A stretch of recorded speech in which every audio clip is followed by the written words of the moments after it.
As a child, I saw my father as Superman.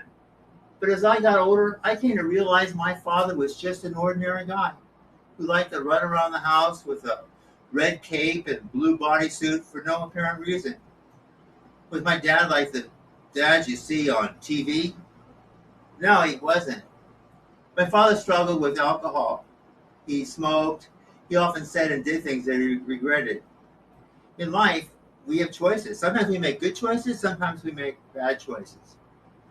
Some things we have no choice at all, like where we're born, who our parents are, or in my case, Parkinson's, and my legal given name, Wilbur Lorenzo Bowen III.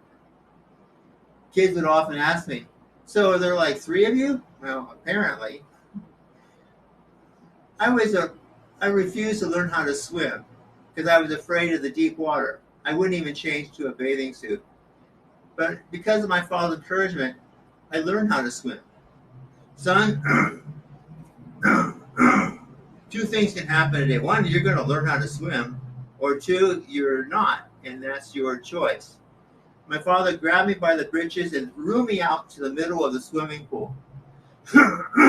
Frantically, I swam back to the shore, and I was so ecstatic because I actually swam.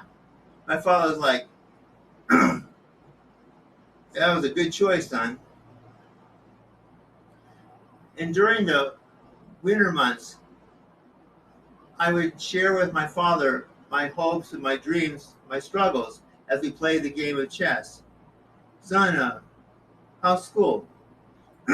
It's okay, but nobody likes me. Other kids won't choose me in their team sports. Really?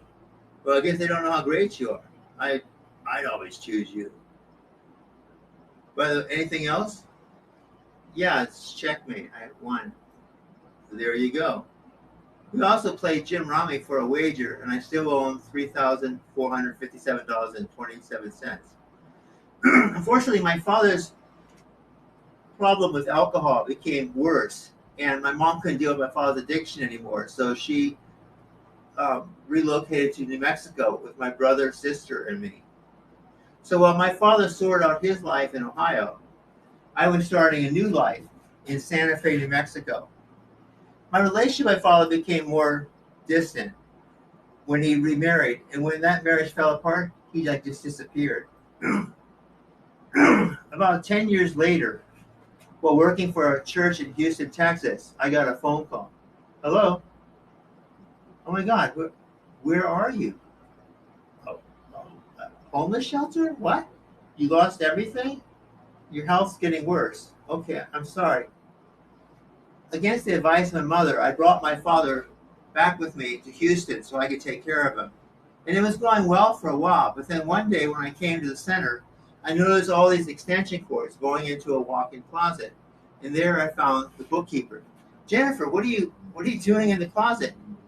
Oh, oh. I followed in the direction she was pointing. And there I found my father in a video conference room watching a video of a sermon. Come on, preacher, tell it like it is. Bring it on home, which I found encouraging. But then upon further inspection, I realized he was medicating himself with alcohol, and he was just wearing his boxers. I felt so ashamed. I felt so disappointed. And I wanted to join Jennifer in the closet. The church director told me, Wilbur, I'm sorry, but your father's going to have to go. So while I looked for a place for my father, his health got worse, and he ended up in the hospital. One day, while visiting my father in the hospital, I heard his whole life story throughout the night into the early morning, well past visiting hours. For the first time, I saw him not as a father or a husband. I saw him as a man struggling with his demons. And that night, he shared with me a secret that I never heard before, that when my mother was pregnant with me, she didn't want me. And she was going to end that relationship at a clinic. And on the day of the appointment, my father told me, well, no way in hell was I going to allow that. No way in hell. So I went to the clinic on the day of her appointment, and I set off the fire alarm. 8 months later, Wilbur Lorenzo Bowen III came into this world. I may not have chosen my father, but he chose me. And on that day, any feelings of resentment I had toward my father just dissipated. And all I felt was incredible love for this man. My father may not didn't possess the qualities that society would label as a great father figure, but he believed in me when I didn't believe in myself. He chose me when I didn't even exist, and for that he truly is my superhero. Who can you choose to believe in? Perhaps you can work as a scout leader or work with the Boys and Girls Club of America. Research shows that a caring adult connection can truly make a difference in a young person's life. It sure did for me.